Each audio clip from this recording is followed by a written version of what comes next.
उरी 2.0 करने की कोशिश एक बार फिर से की गई है। 24 घंटे पहले भी कश्मीर में आतंकी साजिश नाकाम की गई। पुलवामा में करीब 30 किलो आरडीएक्स बरामद हुआ।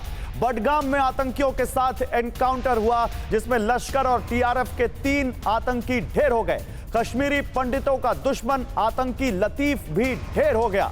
देखिए, तिरंगा लहरा रहा है, बहुत शान से लहरा रहा है, अपनी पूरी आन बान शान के साथ लहरा रहा है और लहराता रहेगा, जिसकी रक्षा भारतीय जवान अपने सीने पर गोली खाकर भी करता है। और किसी की यह हिम्मत नहीं है कि इस तिरंगे पर आंख उठाकर देख सके, चाहे वो देश के बाहर हो या देश के अंदर। लहराता रहेगा तिरंगा। सुनो पाकिस्तान, मत लो पंगा। आप सुनिए, 15 अगस्त पर तैयारी। कश्मीर में तिरंगा फहराने की जबरदस्त है। ऑलरेडी कश्मीर में घर घर पे तिरंगा दिख रहा है, आतंकियों के घर तक पर तिरंगा दिख रहा है। आप समझिए कैसे साजिश की जा रही है पाकिस्तान की तरफ से इसके खिलाफ। राजौरी में आर्मी कैंप के पास 2 आतंकी ढेर किए गए। ये दोनों आतंकी पाकिस्तान से आए थे, जिनको पाकिस्तान ने ट्रेनिंग दी थी, असलहा दिया था, आत्मघाती सूट पहनकर आए हुए थे। साजिश नंबर 2, पुलवामा में 30 किलो आईईडी बरामद होता है पाकिस्तान की मदद से। साजिश नंबर 3, लश्कर के 3 आतंकी मारे जाते हैं जो यहां पर आजादी के अमृत महोत्सव के दौरान आतंक फैलाना चाहते हैं।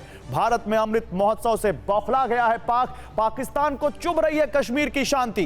पाकिस्तान का मकसद घाटी में अशांति फैलाना। इसलिए तमाम जो आतंकी आका हैं, चाहे आप लश्कर तैयबा लीजिए, जमात-उद-दावा लीजिए, आप हिजबुल मुजाहिदीन लीजिए, वो सब इस वक्त पाकिस्तान में बैठे हुए हैं और लगातार भारत के खिलाफ साजिशें रचते रहते हैं। इसरार खान साहब अगर जुड़ गए हो, इसरार खान साहब को एक बार जोड़िए, और जुड़ गए हैं तो उन तक आवाज जा रही हो तो इसरार खान साहब, देखिए पाकिस्तानी तो अपना राग अलापेंगे, मैं चाहूंगा आप उनको भी बताइएगा कि क्या कश्मीर में इस वक्त कश्मीर को पाकिस्तान से ज्ञान लेने की जरूरत है क्या? और दूसरा मुझे यह भी बताइएगा, महबूबा मुफ्ती या कश्मीर का विपक्ष तिरंगे के नाम पर इतना चिढ़ क्यों जाता है सर? देखिए, आपने आज के जो बातचीत हो रही है उसमें 2 टॉपिक है। मैं दोनों के ऊपर बड़ी ईमानदारी और बड़ी सच्चाई से आपको बोलूँगा। एक सेक्स IPS ऑफिसर हूँ जिसने फील्ड में काम किया, and I belong to the Jammu province. जहाँ तक पहले मैं तिरंगे की बात करता हूँ आपसे, तिरंगा हमारी शान है, तिरंगा हमारी आन है, तिरंगा हमारी आन बान है। यह हमारी कंट्री का निशान है, किसी पार्टी का निशान नहीं है। यह हमारे मुल्क का निशान है और हमें इसका फ़ख्र है। और लेकिन अगर आप कश्मीर की इसमें बात करें तो मैंने ना तो यहाँ किसी को फोर्सिबली किसी को तिरंगा लहराते हुए या किसी को फोर्सिबली ये कहते हुए कि तुम अपने घर के ऊपर तिरंगा लगाओ, अभी तक तो मैंने देखा नहीं है। और ना ही मैंने कहीं तिरंगा किसी प्राइवेट मकान के ऊपर भी देखा। टू बी वेरी ऑनेस्ट, मैं आपसे बता रहा हूँ। अभी मैं गोल्फ कोर्स में खड़ा हूँ, आप अपना कैमरा घुमा लीजिए, कहीं आपको तिरंगा दिख रहा है? ना मैंने किसी के घर पे देखा है, ना मैंने, हाँ, गवर्नमेंट बिल्डिंग्स पे देखा है मैंने, अभी तक गवर्नमेंट स्कूल्स में देखा है मैंने, सेक्रेटेरिएट के ऊपर देखा। वो पहाड़ी, वो देखिए शंकराचार्य के ऊपर की पहाड़ी के ऊपर बड़ी शान से तिरंगा जो है, बहुत ही बड़ा तिरंगा जो है लहरा रहा है। तो ना ही मैंने किसी को फोर्स करते हुए देखा है और ना ही मैंने किसी के घर पे देखा है। मास वाई गवर्नमेंट स्कूल्स और गवर्नमेंट बिल्डिंग, ये मैं आपको तिरंगे की बात कर रहा हूं। और ना ही किसी को मजबूर किया जा रहा है, ना ही मैंने कोई ऐसा वाक़ा देखा कि पुलिस ने या फोर्सेस ने या सिक्योरिटी फोर्सेस ने किसी से जबरदस्ती की या मोहल्ले में घुसे। मैं यहीं रहता हूं, बरजला के पास रहता हूं मैं। ना ही मैंने किसी को देखा कि कोई जबरदस्ती किसी को कह रहा है कि आप जो है तिरंगा अपने घर पे लगाइए। ठीक है, ऐसी कोई बात। ठीक है, मैं ये है पहली बात। ठीक है, मैं एक सवाल, मैं दूसरी बात पे जल्दी से आइए, फिर मुझे एक सवाल पूछना है, क्योंकि आज ही एक फुटेज आई है और मुझे लगता है आप, क्योंकि बड़े जागरूक नेता हैं, आप टेक्नोलॉजी को भी यूज करते होंगे, आप जरूर सोशल मीडिया और टीवी देखते होंगे।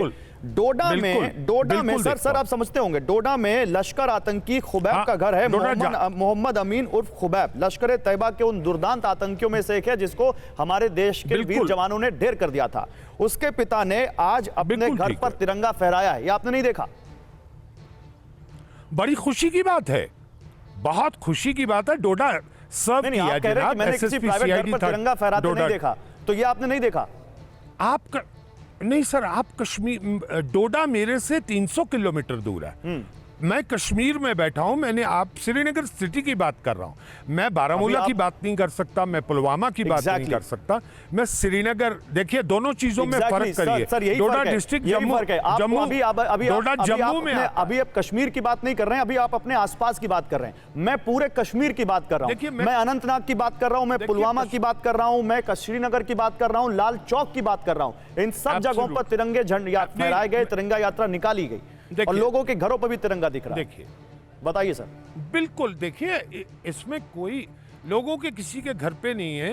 देखिए सच्चाई सुनिए, और लाल चौक के अंदर झंडा बिल्कुल है, और पिछले दिनों आके कुछ लोगों ने आके वहां लगाया भी था, बेशक बड़ी हाई सिक्योरिटी अपने साथ लेकर आए थे तिरंगा, जिसमें मुझे हंसी भी आती है कि हम अपने मुल्क तो में तिरंगे से इतनी चिढ़ क्यों है सर आप लोगों को? मतलब आप लोगों से मतलब कहने का मतलब है पॉलिटिशियन से, अगर नहीं है तो नहीं है, चलिए तो फिर तो ये देखिए, मैं पाकिस्तानियों से गुस्से सवाल पूछ रहा हूं, लेकिन आप तो हिंदुस्तानी है ना सर, आपका तो नेशनल फ्लैग है ना सर, क्या शर्म है आपको तिरंगा लहराने में? नेशनलिस्ट हूं। आपको कोई पार्टी कह रही है इसलिए आप तिरंगा नहीं लहराएंगे? नहीं, क्यों नहीं लहराएंगे? तिरंगा हमारी शान है, क्यों नहीं लहराएंगे? नहीं, लेकिन आप तो ऐसा पोर्ट्रे कर रहे हैं कश्मीर में तिरंगा लहरा ही नहीं जा सकता। अरे मैंने कब कहा? आपने मेरी बात को सुना नहीं। I am sorry, I am saying मैंने तिरंगा अभी देखा नहीं सर, मैंने ये नहीं कहा लहराया अपने घर पे क्यों नहीं फहराया सर? ये सामने सर आप कह रहे हैं आन बान शान है, आप अपने घर पे क्यों नहीं फहराया सर? आज तक फहराया, जो आज आप मुझको बोलेंगे कि तुम झंडा फहराओ? आज तक रखा है इतने साल की सर्विस में मैंने। अरे जनाब, पुलिस ऑफिसर रहा हूं, मैंने झंडे लगाने हैं पॉलिटिकल, अरे मुझे फख्र है हमारे। अभी आप कह रहे हैं तिरंगा मेरी शान है, तो उस शान को जिसमें आजादी का अमृत महोत्सव मनाया जा रहा है, क्यों नहीं फहरा रहे आप अपने घर पे? शान में फहराने में क्या दिक्कत है? अगर आप बिल्कुल नहीं है, अगर आप चाहते हैं कि आज मैं 30 साल 35 साल और 65 साल की उम्र में अपने घर के ऊपर तिरंगा लहरा दूं तो सर आज ही लगा दूंगा। बिल्कुल लगाना चाहिए सर आपको, I love my her country. भारतवासी को लगाना चाहिए सर। चलिए मैं एक बड़ी खबर दिखाना चाहता हूं, मैं एक बड़ी खबर दिखाना चाहता हूं, फिर आपके पास आऊंगा सर, आप लोगों के पास।